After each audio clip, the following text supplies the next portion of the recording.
Hello and welcome to our video on an inspector calls, focusing on the key themes around it. Now, an inspector calls has got these four main themes surrounding it. So wealth, power and influence, social responsibility and blame, capitalism versus socialism, and morality and legality. And everything in the book, the play rather, focuses around these 4 points. So we're going to start off by looking at wealth, power and influence. Now, wealth, power and influence essentially focuses around the haves versus the have-nots, people that have wealth, power and influence, and people that don't have any wealth, power and influence because of their upbringing or their social status. So the haves I've written down here are Mr. and Mrs. Burling. Okay, they're the owners of a company. Mrs. Burling is Mr. Burling's social superior. We have Gerald, who is part of the aristocracy, so it's above even Mr. and Mrs. Burling. And then Eric and Sheila, the son and daughter of people in that upper middle class / higher class. Whereas we have the have-nots. We have Eva Smith, who doesn't have a penny to her name and is the victim of those with wealth, power and influence throughout the story.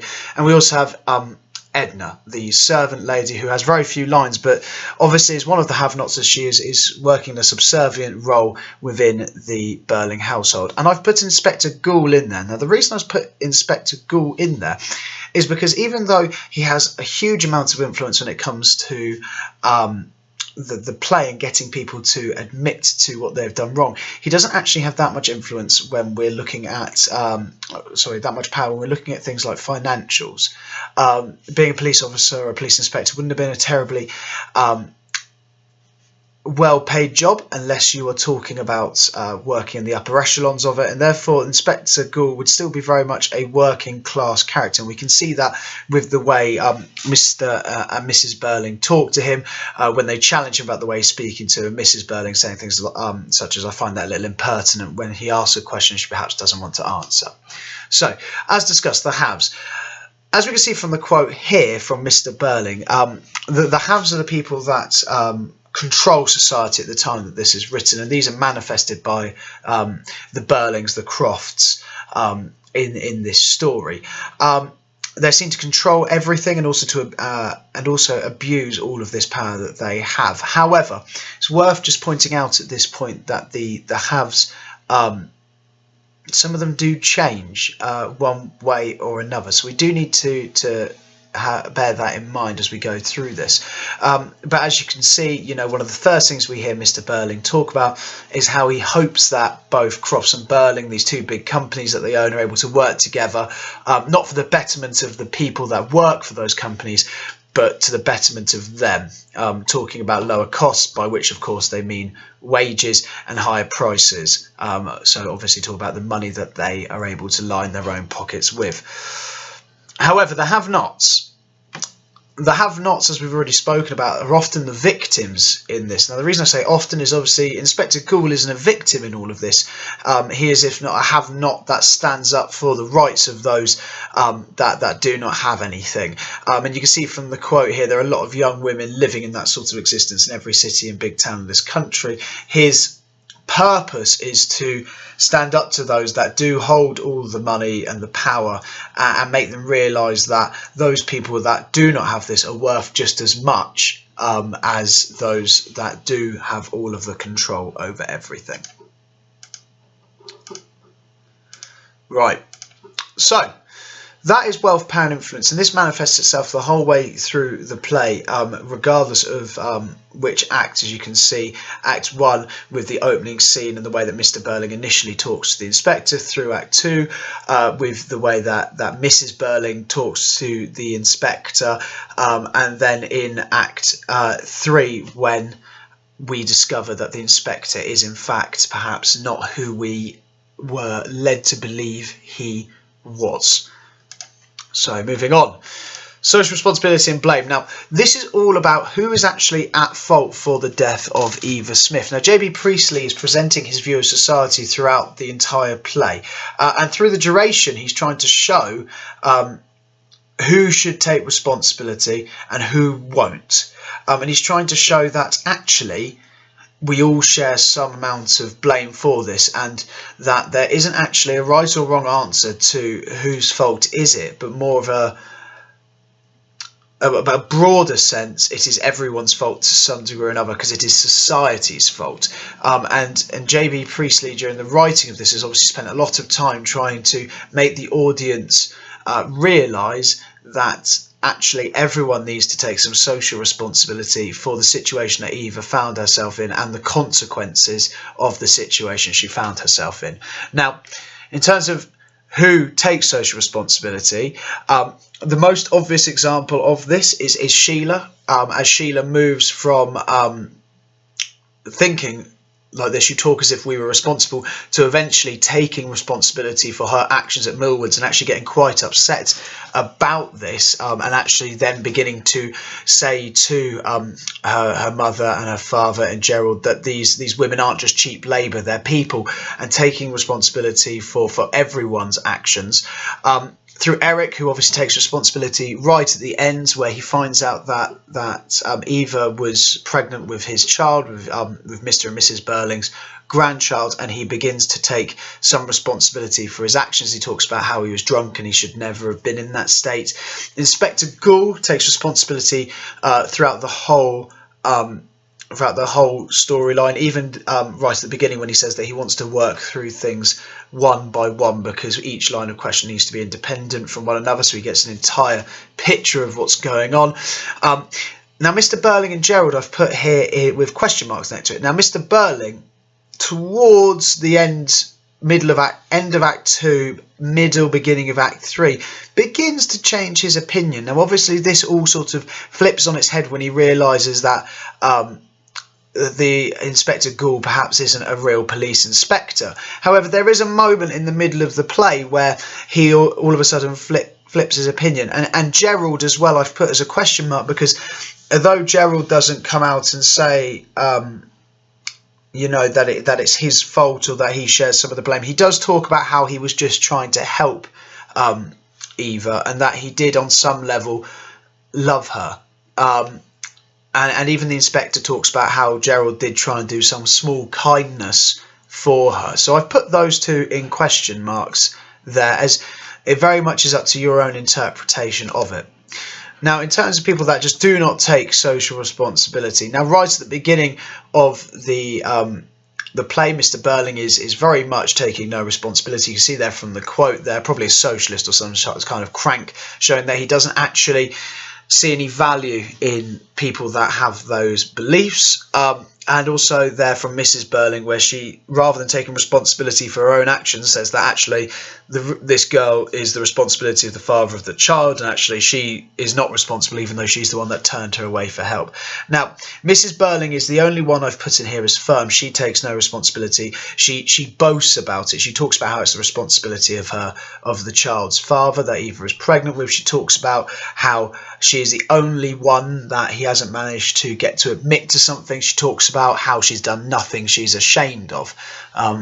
So here we can see that Mrs. Burling is really avidly, I'm not taking any responsibility for this, as it is not my position. Now, obviously, this her position of blaming the father of the child sets up for one of the most ironic pieces of the entire story, when obviously we find out that her son Eric is the father of the child. However, she still maintains that it is not her fault and it is the father's fault. And Gerald I've put in there again with a question mark, because although he starts to drift more towards taking some blame and social responsibility towards the middle end of the play, when he after he has his interview with the inspector, when he comes back and starts laying the seeds of doubt, and when they discover that no girl has died and the inspector wasn't real, he throws his lot back in with Mr. and Mrs. Burling and celebrating the fact that it was a hoax and that they had been had. So I've put him as a question mark there again. Now, Perhaps actually the most important theme is this idea of capitalism versus socialism. First of all, you need to make sure you've got a really good grasp of what these two terms mean. Now, capitalism, as the dictionary definition there shows, that it's a system in which we place a lot of emphasis on trade and industry, and that these companies are owned and operated by private owners. That means that they're not run by the government, they're not run by the state, okay, and these owners are free to profit as much as they want from this, and this is very much the society that Mr. Burling and Gerald represent in this. People that own companies and earn a lot of money from it and have people working for them that are on a far, far lower wage than they themselves are. Whereas socialism is, again, another political and economic idea, which means that everything that is made, everything is made should be shared out amongst the entire community. So the idea that everyone should perhaps have an equal salary, or the ideas such as things like the NHS that we now benefit from, all come from the idea of socialism. And our government today that we live under is very much a blend of capitalist ideas mixed with socialist ideas. But pure socialism is very much the idea that Priestley is advocating in this story, which is why there is so much emphasis on taking responsibility and sharing the blame amongst everyone for what eventually happens to Eva. This idea that everything should be owned and regulated by the community. The inspector is looking for the other characters to own the death of Eva Smith and hopefully stop it from happening again. Now, as we can see, capitalism, this is sort of personified by Mr. Burling right at the beginning when he talks about it being his job to keep labour costs down. Okay, so as I've said there, J.B. Priestley was a socialist and believed in the equality of everyone. And in An Inspector Calls, he portrays capitalists to be concerned with only money and also themselves. So he shows how Mr. Burling is desperate to gain Gerald's approval to try and move up the social ladder. He talks about how he couldn't give Eva a pay rise because she was a troublemaker. He talks about how it was his duty to try and keep labour costs down, and how it's to keep prices high and costs down. And everything is geared towards benefiting him and benefiting his business. And that is very much how J.B. Priestley wanted to show them, as a very selfish style of character. In contrast to that, the socialist character, at least from the very beginning, is very much presented as being Inspector Gould. Now, as the quote there says, it would do us all a bit of good if sometimes we tried to put ourselves in the place of these young women, counting their pennies in their dingy little back rooms. His use of language here, where he's talking about counting pennies in their dingy little back rooms, it's the idea of showing that the women like Eva are very much the victims of society and how they don't have a lot. And the inspector is often referred to as the voice of Priestley. He's putting forward the idea that we are all equally responsible for each other and that we have a duty to look after one another, and that why should Mr. Burling and Gerald and Mrs. Burling live in these grand houses on the backs of those that have to live in these dingy little back rooms counting their pennies. And that's very, very much the message the whole way through the play, and why we get that pushback from the characters to the inspector when he tries to talk to them about taking responsibility for what they have done. Now, lastly, we're moving on to morality and legality. Now, this is far more based around the context of what was happening at the time. Now, when this play was written in 1946, Britain had just been through 2 world wars, 2 massive life-changing events for everyone involved, and that did to a large extent cost Britain 2 generations of working men, but at the same time accelerated a lot of things such as technological advancements, and also the argument about whether we're being run in the right way. So Britain at the time that this play was written and released was a very, very changeable place, and people's ideas of what was acceptable socially and also what was acceptable in the workplace was changing rapidly. So we just look at socially for a moment. There's lots of examples of this contrasting idea where men with power so for instance Gerald or Eric, going to places such as the Palace Bar to pick up women about the town, you know, if they're to pick up women who are of a lower class than them. This would have been morally unacceptable in Britain, that someone of that class could go and take advantage of that kind of industry. So it puts into it links back, of course, to this theme of power and wealth, where the men that have got everything are able to take advantage of those that have got nothing. But it's also really interesting when we look at things like when Eva goes to Mrs. Burling's charity and asks for money, and she says, well, it is the duty of the father, which harks back to a very, very much older way of thinking, where it would be the duty of the father, and those women that were pregnant outside of wedlock were sort of left to fend for themselves. And this would have also begun to be more morally outrageous as we move more towards the modern day. Now, lastly, legality. Now, we today enjoy rights in the workplace that weren't available to people in the 1940s and also, you know, the early 1900s when this play is set. So the idea that, you know, a woman would be fired for standing up to her rights nowadays with our modern glasses on seems completely outrageous. However, at the time this would have been less so. However, it's J.B. Priestley trying to push the audience and trying to push society into believing that actually this is unacceptable, and that this needs to change. And that is sort of the whole message regarding morality and legality. He's trying to challenge what we see today as being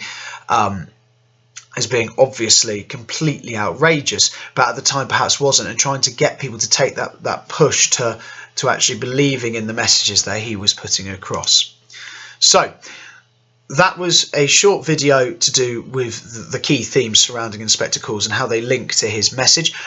There will be more videos to do with each and every character that I will upload shortly, and how they fit into each of these things. But that was hopefully a useful overview of each and every